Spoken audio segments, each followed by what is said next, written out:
Good morning, good afternoon, good evening, or good night, depending on what time zone you're in or what time you're watching this video. We are back with the lyrical analysis of Ren's newest song. As you may have noticed from the last song, last video, I wasn't in the right shape to do that song. It hit a lot harder than I was expecting, but I've steeled myself in preparation for this. And I can hopefully get through it without, you know, breaking into tears again. Which honestly, the support that you guys gave me after that was so phenomenal and really speaks volumes to the character of the people in this community. And I want to thank you all so much for being as amazing as you are, and truly making this journey like 1,000 times better just by being you. So thank you for that. Love each and every one of you. As you may have noticed, posts have been a little bit infrequent as of late, because of the fact that school is coming to a close. So I'm essentially like neck deep in marking. Hopefully, once school is out, well, not hopefully, assuredly, once school is out, we have more time. And so we'll be able to do a couple cool things. One of those is a live, and I don't know how that works, but I'll figure it out. And then we'll get to meet each other. I'll try to aim to do it somewhere around like 3 p.m. Eastern, 3:30 Eastern, somewhere around there. Usually about the same time that Ren drops his songs. It seems to be the best time for most people, so that'll probably be the goal. And then hopefully we can get a couple other things going, like a Discord started. But we'll figure it out as we go, as we have been doing. I want to thank you all so much for being so awesome one more time. Love each and every one of you. If during the song you feel like the themes are heavy or dark, please feel free to step away. You don't have to watch the whole thing. And this video does hit hard, as you may have noticed from me bawling in the last video. And if you feel like you want to reach out to someone, but you're not sure who, reach out to us, because we're here for you. We're here for each other. And that's what I love about this community. The community does have a name now, by the way, which we will reveal shortly in a coming video. Hopefully you're excited for that. But love you all. Take care of yourselves, and let's get started.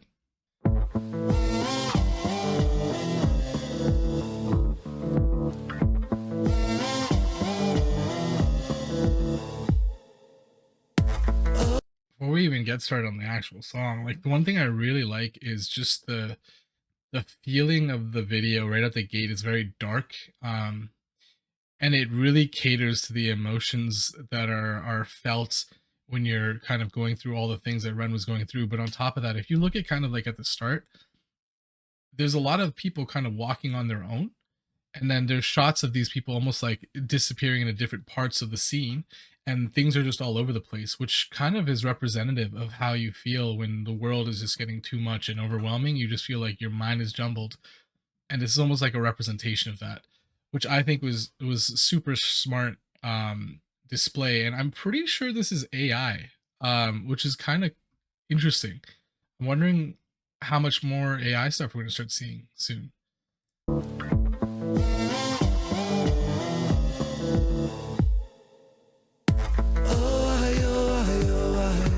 Falling through the cracks of the night sky. A light goes out on the other side. Suicide, suicide, suicide. Treading on the tracks in the night time. It never really felt like the right time. Suicide, suicide, suicide. I'm so. And leave it to Ren to turn one of arguably the darkest words in the English language and then turn it into a hook. You know what I mean? Like it's intentional too, because it's meant to be this display of like how it's almost like the chorus caught in your head. Like it's so catchy, and this is almost what the thoughts of suicide kind of become. They become almost this repetitive thing that is on loop, and it keeps going over and over again in your head.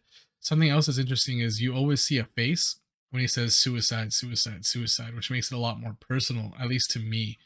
One of the things that he says here is you're kind of falling through the cracks in the night sky. And when I think about that, it's almost like when you're looking up at night, and a lot of people do this when they're contemplating everything that has happened to them. It's almost like you're slipping through into the darkness.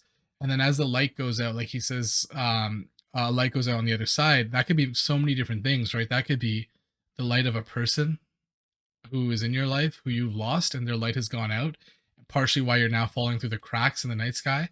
But it also could be your dreams, right? Like your hopes and your goals in your life that are kind of blinking out, which start to make you feel like your life is getting darker, right? The stars are disappearing.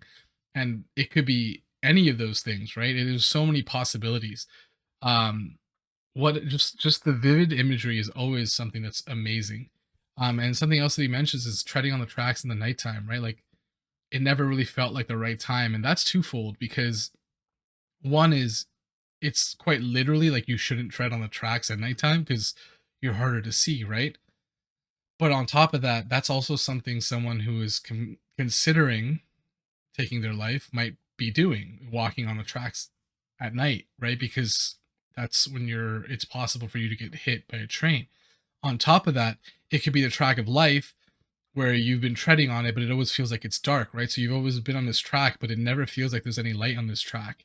And then on top of that, it never felt like the right time, which could be multiple things. Like it feels like you never belonged, right? Because you're on the tracks. It's just you're always there at nighttime. It feels like you're never there at the right time. But then on top of that, it never felt like the right time because it never felt like the right time to take your life, which is why you're still on that track. You haven't been hit. You haven't been knocked off that track. And there's just so many layers just to this chorus alone. Like the way that Ren writes is unbelievable. The metaphors, this like the layers of similes, it's just so impressive and poetic. I really feel like with a lot of artists, they make songs. This is like he makes poetry and then turns it into a song. And I they're kind of like similar, but there's a stark difference when Ren does it. Oh man. So fucking lonely, but time. Oh, and that's something. Sorry, there's so much stuff to talk about. The other side to this too, and that I thought about now that I mentioned the AI, is almost like this is kind of the art we would get for if someone was to make a video and Ren wasn't around anymore, right? It would be AI generated art. So this is almost like in and of itself a simulation of what could have happened if Ren had decided not to stay with us, right? On top of that, there's a lot of like images of faces that look distorted, and it's like you don't feel like yourself, right? You feel like this concoction of who you used to be, and that's why you feel like you're drowning, and that's why this person is kind of almost under the water entirely, where you're going to be soon drowning, right? And this goes back to like what we heard in Heretic, where he talks about his emotions and his thoughts almost being like the ocean, and those waves being the waves of problems, and that's what we're caught in right now. That's why you can see this person has like, it almost even looks like their makeup or something is kind of like now it's starting to get watered down, which is usually a representation of crying, and that's kind of what we've been experiencing right now. And you can see the tears welling up in their eyes while they're still feeling drowning, but there's almost this like just disconnect from the rest of the world. And that's exactly what it feels like when you're amongst all your problems and you're starting to get overwhelmed by them. You actually start to disconnect, not just from the people around you and the world around you, but also from your own emotions. And so you almost look like you have no emotion. I'm so sorry. This is probably going to be a long one. Suicide, suicide, suicide. I'm so fucking lonely beneath this. Narcissistic, can't keep a secret. Miscount sheep, I can't sleep, a misfit. Some say trouble, but some say sadistic. Man, that shot with like, we've talked about it before, like what the images of the animals represent, but he's looking at himself, right? It's almost like a mirror, and he's seeing all the darkest parts of himself. And he does mention that like he's so lonely underneath this like narcissistic version of himself where like it's not really who he is, but it's who he pretends to be. And it feels so lonely because you never really let anyone else in, right? And because you're never letting anyone else in, what we see is just a facade of you. It's not even who you really are. It's this darker version of yourself with all the things that you want to see, but we shouldn't have to do that. And even in the shot, it almost looks like he's kind of upset at that version of himself. So he understands to some extent how much it takes away from his life to not be himself. Because you should always be striving to be yourself the best that you can be, as long as you're not hurting anyone. What does it matter, right? Miscount sheep, I can't sleep, a misfit. It's like he's saying that one, everyone thinks of him as a misfit, right? But on top of that, it's like he miscounts sheep because he's spending so long counting sheep that he starts miscounting. It's not 1, 2, 3, 4, the normal count that we usually do. It could be like 1,872, 1,873, and eventually you start losing count because you've just been trying to fall asleep for so long. And then on top of that, it could be a metaphor for the eternal sleep, right? Because you've been thinking about it for so long that you've actually begun to miscount the sheep that usually people count when they're trying to go to sleep. Just freaking layers, man. Okay, wow, okay. Keep a secret, miscount sheep, I can't sleep, a misfit. Some say trouble, but some say sadistic. Bruises my brother, one time or the other. My skin felt counterfeit, silicone rubber. Oh, and that transition, the images in the background, it's like these people turning from live, almost statuesque individuals to these bones, like almost like big, like things that used to be, right? And that's what we're seeing is like this transition almost of like when you think of your heroes, and you know how you hear that line like never meet your heroes, although honestly I would love to meet Ren. They say never meet your heroes because it's almost like they fall apart in your mind because what you have so many high expectations that they seem to just fall away. But it could also be the image that you hold of someone in your mind that slowly over time deteriorates, right? When you've lost someone, like over time you start to lose the vivid imagery of what they used to look like, and you just remember in parts and pieces, and it's not the perfect recollection of them. And that's kind of what it starts to look like. It's like now you see the skeleton of what used to be the memory that they have in your mind. um and that's just it's so deep. I want to go back because I didn't actually touch on the lyrics yet, just because I saw that, and that's a really interesting transition for me. Keep a misfit. Some say trouble, but some say sadistic. Bruises my brother, one time or the other. My skin felt counterfeit, silicone rubber. Bruises my sister, skin pop the blister. Dig deep, resist the feeling when it hits you. Oh man, I okay. Couple of things happening here. One is again, we're looking at ourselves, we're trying to get an idea of who we are, right? But think about when that line shows up. He just talks about saying he has bruises, right? Bruises, my brother. It's because he has so many bruises on his body. Now, it could be body in terms of when he was sick. It could be his like mental image of his body, in which case his emotions are bruised, his feelings are bruised, his thoughts are bruised, right? It's just, and bruises are basically after you've been hit, after you've gone and taken some knocks, what you end up feeling like, right? And what you end up showing on the skin, the surface. But on top of that, he says that his skin feels counterfeit, right? It doesn't feel real. It feels like silicone and rubber, which is what is kind of a texture used for a lot of like makeshift cyborgian esque creations nowadays, right? Like you can look at a bunch of the like live robots that the skin is made with that like silicone to simulate real skin. And that's what he's saying his skin felt like. It didn't feel real because even in his own body, his own mind, he doesn't feel like he's being himself. And then this, he mentions that he has the bruises again, but then he says skin pop the blister, right? And I don't know exactly what that means, but I think what it would be is similar to like bruises are basically a raise on your skin where all the blood is. Blisters are very similar, and so when your skin pops, the blister is opening up, right? And it's almost like a release of what was inside, which is what you were hit by, or those pains that you suffer. And so you're releasing those pains off of this skin that's fake. It's not your skin. And so finally you're releasing this part of you that is not actually true to yourself, or it's releasing the pain that was trapped inside the bruises. And both could be good ways to alleviate that feeling of not understanding yourself, because when you're trying to pack that stuff down, it gets lost in translation, and it's no longer like it's not true to who you are. And so by doing that, you actually hinder your own progress as an individual by putting that stuff down and deep and hidden away, because you don't get to see those parts of yourself that you really do need to venture through, because we can never move through we can never kind of get past our pains and our traumas unless we move through them. And that's one of the most important things that you learn in therapy and stuff like that, is that you need to kind of address the issues in order to get past them. And that's what he's saying here. So those bruises, now you see the skin pop, and you're trying to let those kind of release. And that's crazy. And then you do hear the dig deep, resist the feeling when it hits you, right? On top of that, I think about like when you have like blisters, you almost feel like that you don't want to show them, you want to hide them away. And that's kind of a simulation of just the feeling of not wanting to show yourself to everyone else, to be your true self. And so when you dig deep, you resist the feeling of actually that pain, because you don't want to do that, right? So every time you dig deep, you start feeling that pain, and you have to resist the feeling that comes with it, which is thoughts of suicide, thoughts of pain, thoughts of trauma, that kind of thing. And that's what we're seeing here. Holy smokes. Oh man, okay. when it hits you. Falling through the cracks of the night sky. A light goes out on the other side. Suicide, suicide, suicide.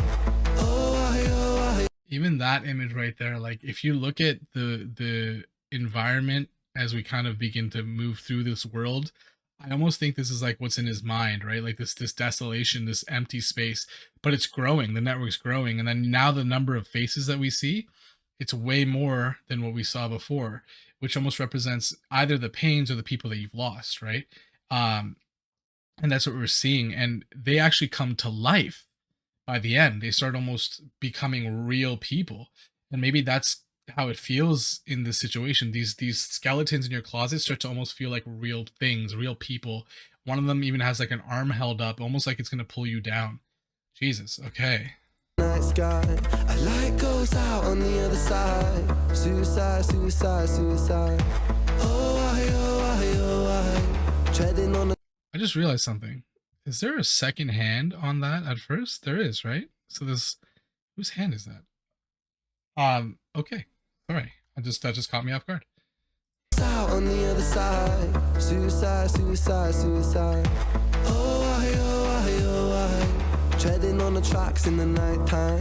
It never really felt like the right time. Suicide, suicide, suicide.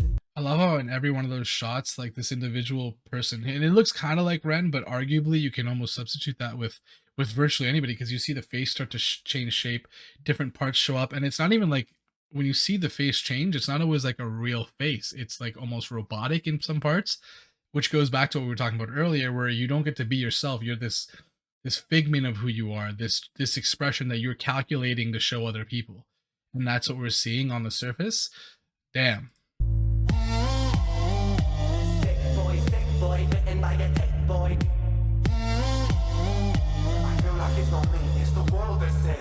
I'm so fucking. Like again, I don't need to say anything about that, but like, damn, just the this almost shows us, like, it delineates the point at which he began to think about Sick Boy along his journey of thoughts of himself. That's the point that he started thinking about the song Sick Boy. Nuts. And something that also is kind of cool. Every shot of Ren, like with his face, there's never really anyone else in the foreground, right? Everyone else is either in the background or non-existent, which really represents the loneliness that someone experiences in times like this. Washed up and seasick. I'm so fucking washed up and seasick. Masochistic kid with a split lip. 6 feet deep, I can't eat, I'm nervous. Won't stay down cause my body purges. Useless. Goddamn. So one of the things he says here is he's so washed up and seasick. And thinking back to Heretic, it's funny that Heretic is kind of coming up so much now, but like he mentions the traumas, the pains as like kind of being that water, right? And you think about he's so washed up and he feels so seasick because he's just been battling the waves of his life the whole time, and they've been battering his ship, which is like him, right? Slowly but surely kind of whittling him down. And that's what he feels like now. He's washed up like on the shore of his own thoughts. And then he says he's a masochistic kid with a split lip. One is like split lip could be because of like your lips are dry, which is a common symptom for many different types of illnesses. But on top of that, a split lip could be because you got into a fight, because that's how you release some of your emotions. And on top of that, you get misconstrued as a masochistic kid, because it's like you're kind of, it looks like you're enjoying the pain because you're always stuck in it, but you're not choosing to be there.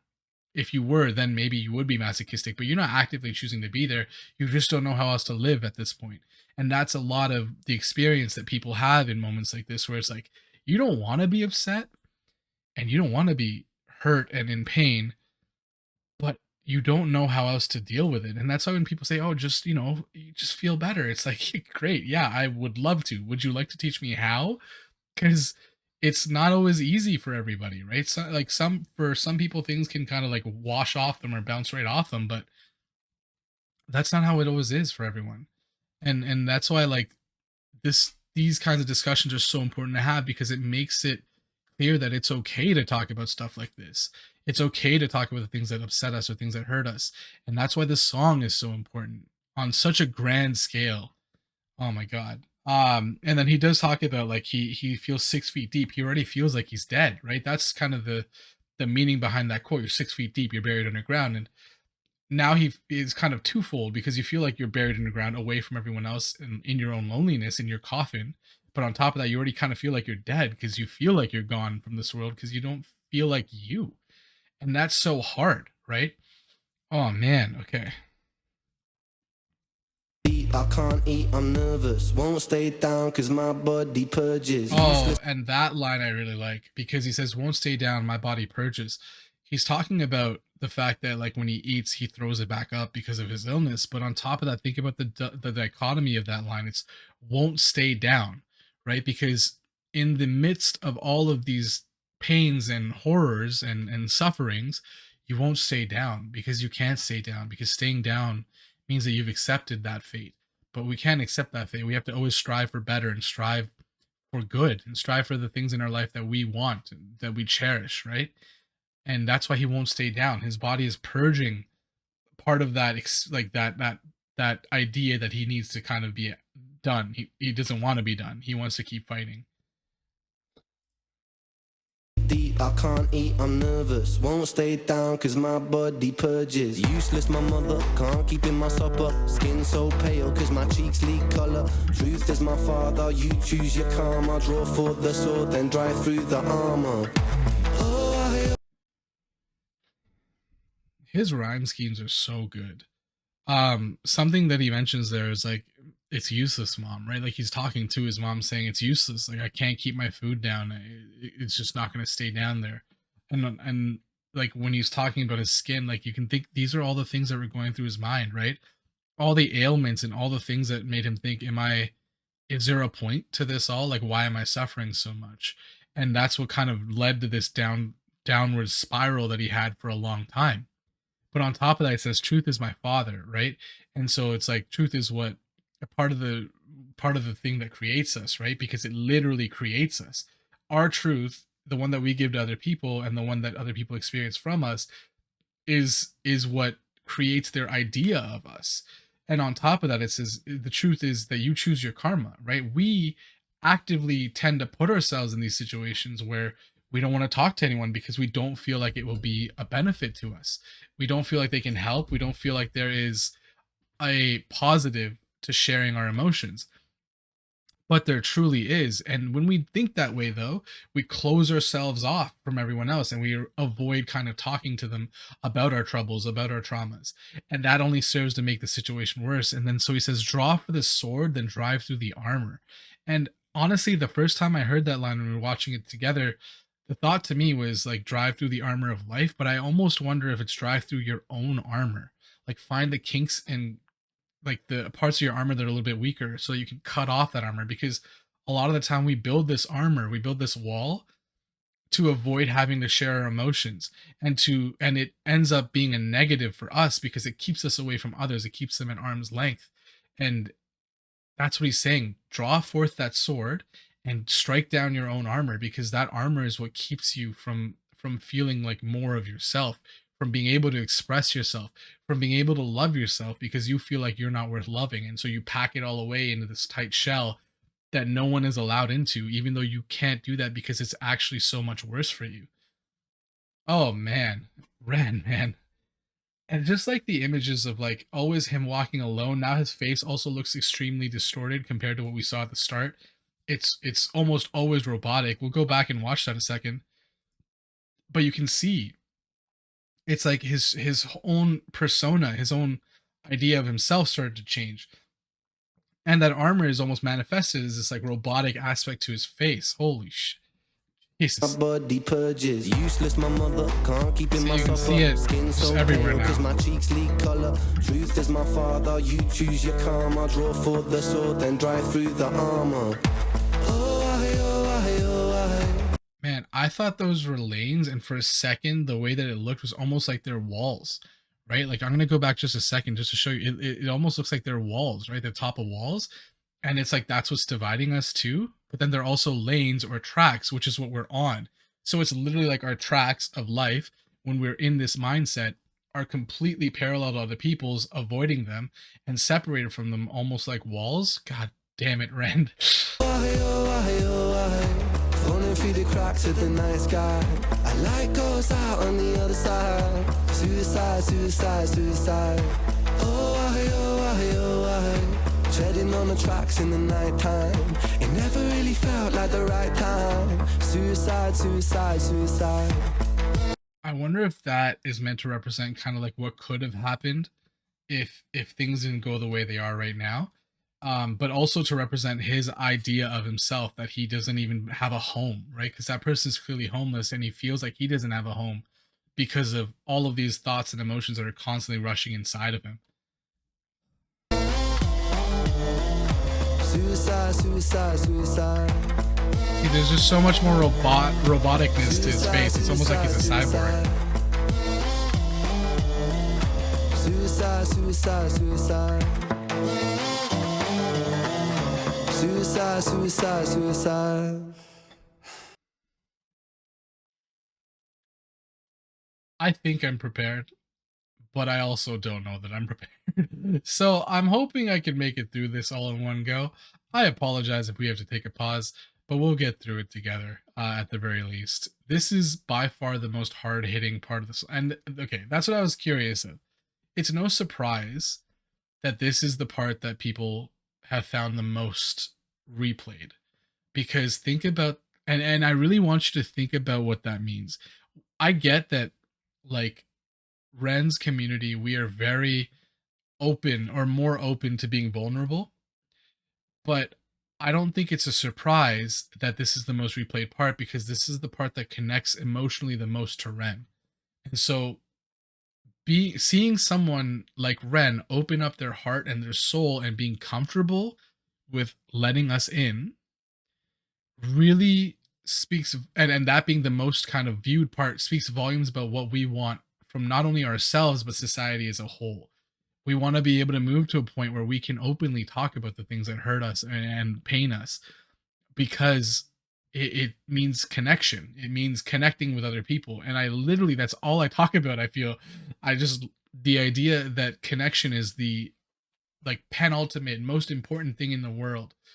And that's what we're seeing here being reflected in just the algorithm, not the algorithm, but like the analytics alone, right? This is the most viewed part because people want to feel connected, and we're starting to learn the power that connection and revealing our pains has. Goddamn. Okay, let's do it.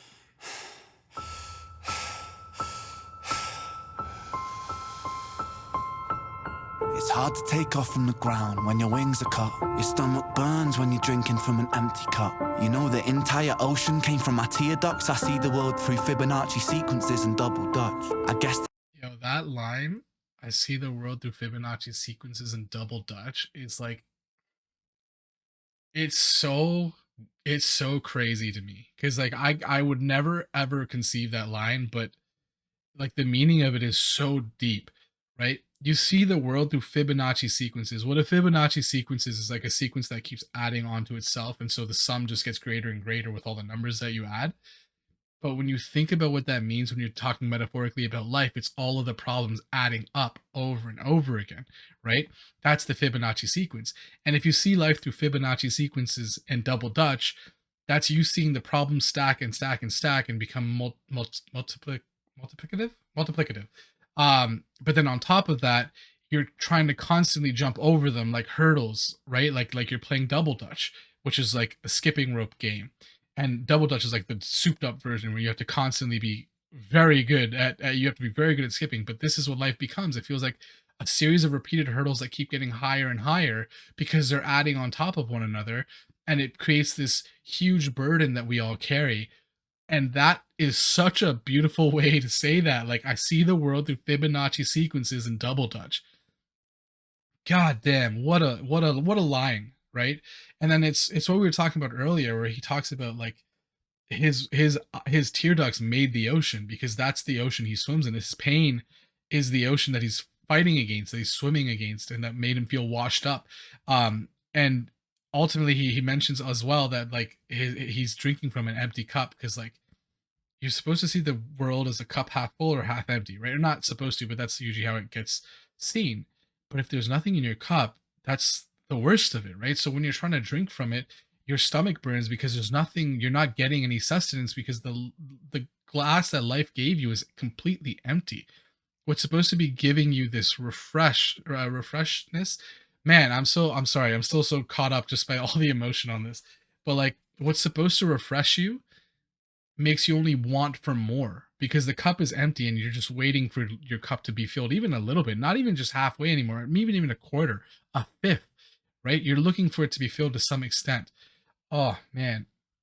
And then on top of that, it's hard to take off when your wings are cut, right? Like that's self-explanatory, but he feels like he should be taking off into the skies and enjoying life, but at the same time it feels like someone's clipped his wings. Like he doesn't have the wings or the capability to fly anymore. Ocean came from my tear ducts. I see the world through Fibonacci sequences and double dutch. God I damn. guess there's some that's born lucky, there's some that's not. I tried to cut away my bitterness, hatchet job. I locked my youth inside a trunk, inside a pickup truck, then dumped the whole thing over that same bridge the night you jumped. I think. And we're hitting it. Okay. First thing he says is that he's trying to cut off his bitterness. Hatchet job.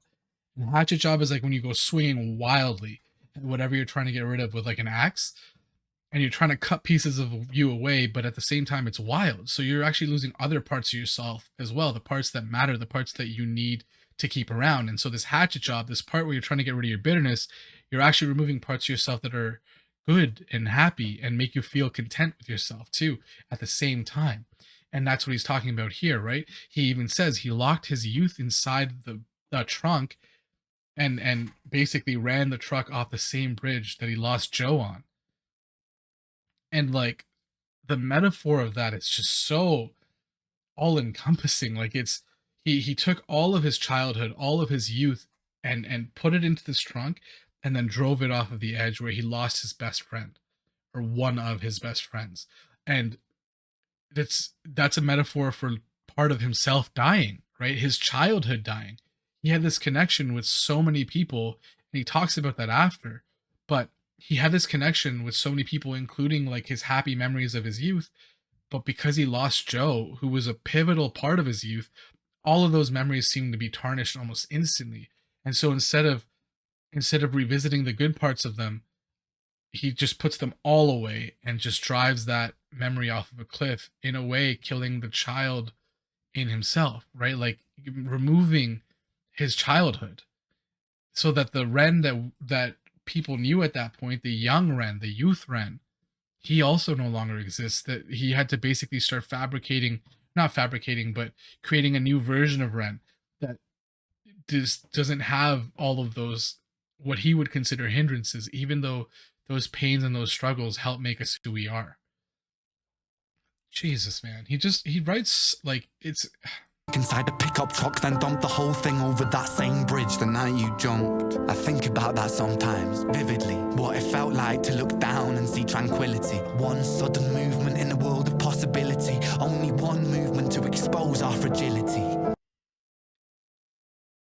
that line is so important, right?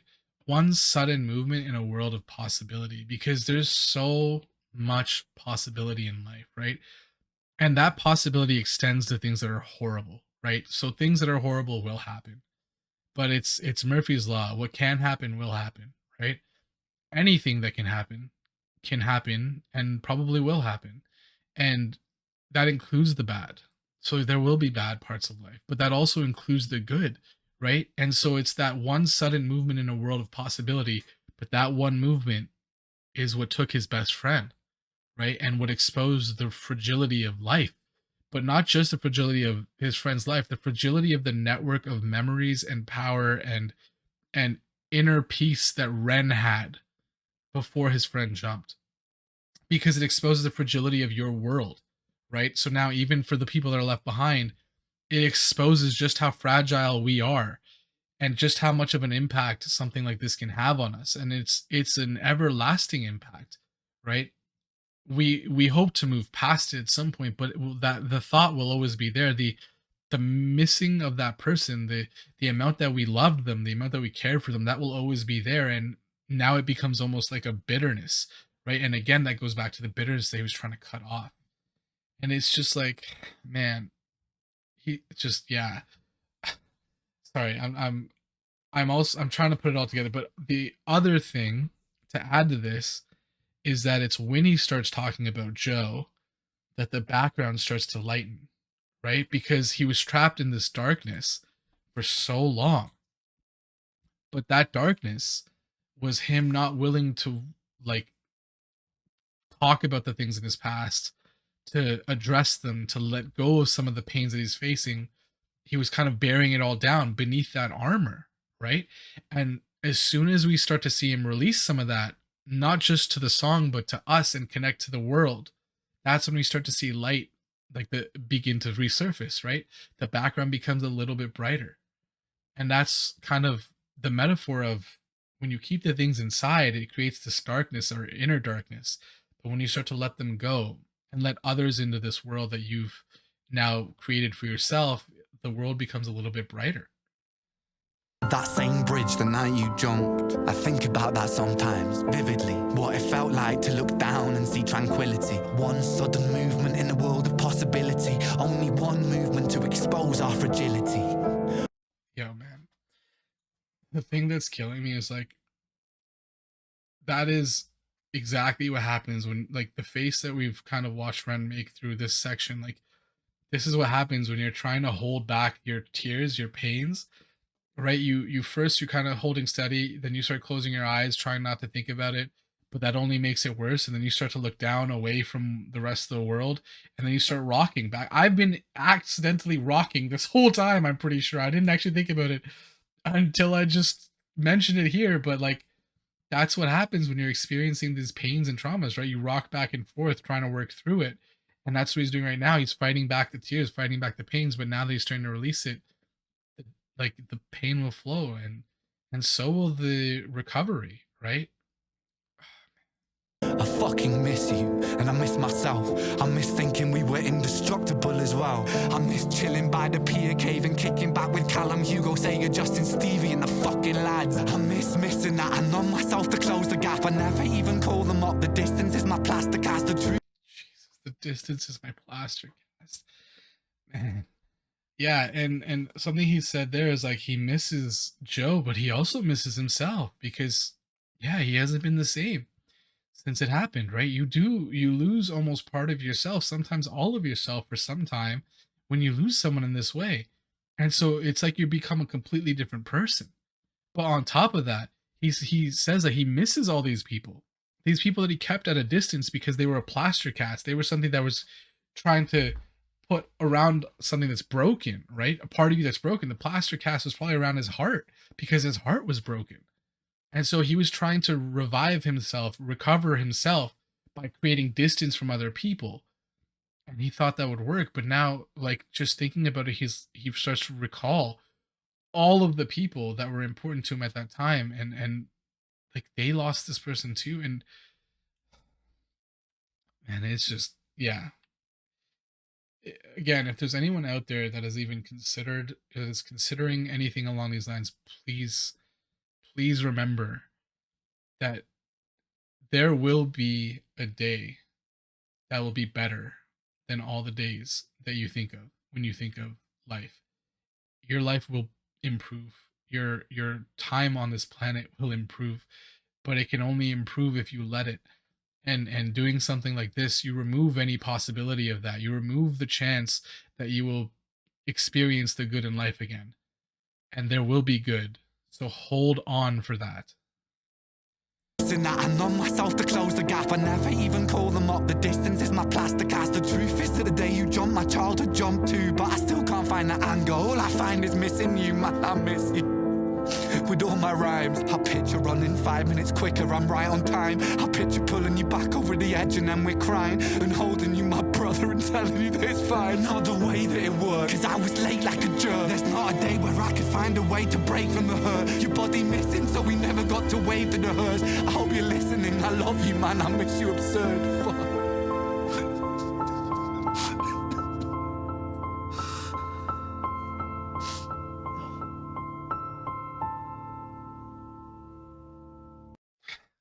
didn't even realize that he closes his eyes. But when he lets us in, his eyes are open, and we see all of him. And that's kind of like he was saying, the like when people say the eyes are the window to the soul, it's that's what he's doing. He's letting us into his soul. But my God, just that all of us think about the possibility when we lose someone, whether it's lost in this way through suicide, or whether it's lost in natural ways, or just however we lose someone, we think about the possibilities that could have been, right? And that's the true pain, is we think of how could we have been better, how could we have done better by them, how could we have helped them or made them feel better in any way, shape, or form. And that thought almost always plagues us after someone is gone. And even for myself, for my grandma, I think about all the conversations I could have had.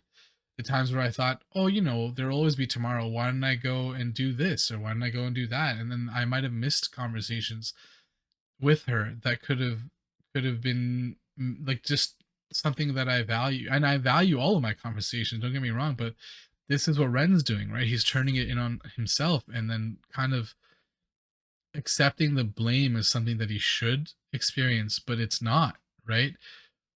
These are all possibilities. And when you're faced with the world of possibilities, of course, there's not always a right answer, right?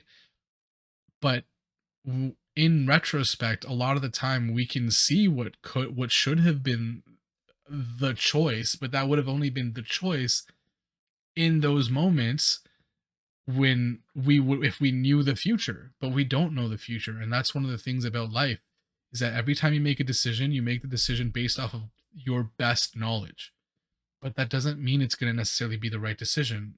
We just have to learn to live with all the decisions that we make, and that's something that is hard to do. And especially in cases like this, where like Ren, if he was like looking back on it, 5 minutes, and that could have changed everything, like of course that's going to come back up in your mind. But Ren, brother, it's not, this is not your fault, right? It would have been beautiful and it would have been amazing for it to have worked out that way, but in truth, how could you have ever known, right? Like even in general, like the decisions that you made were the choices that you made that were best at the time, and that's all that can be asked of you. And this applies to everybody. All that can be asked of you is to make the best decision at that time. And yes, in retrospect, some decisions will turn out to be faulty, but you could never have known. All you can do is stand by the fact that you made the best call in that moment. And that's what's important. Man,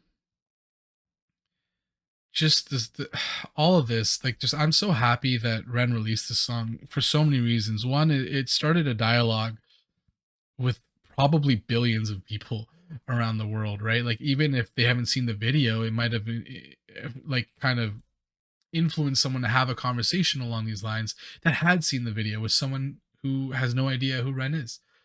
They should, but who has no idea who Ren is. And in and of itself, that spreads to people who might not have even seen this song yet. But the conversations are just so important because we truly only have each other.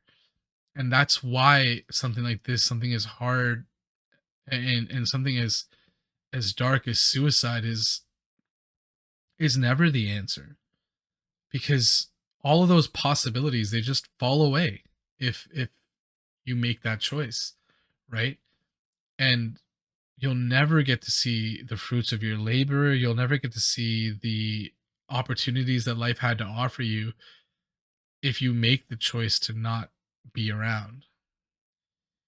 And that's why it's so important that if you're struggling through anything like this, if you're stressed, if there's trauma that you're working through, that you have people around you. And if you don't, there are people willing to be there for you. I'm willing to be there for you. This community is very obviously willing to be there for anyone, which it's amazing.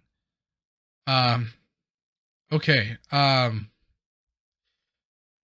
I hope that everyone here listens at least to some extent to what Ren is putting out there, that conversation is the most important thing that we have. Communicating and talking to one another is one of the most important tools that we have at our disposal. So use it, please. I love each and every one of you. I hope that your week is better than your day, your month is better than your week, and your year is better than your month. Until next time, I will see you on the next one.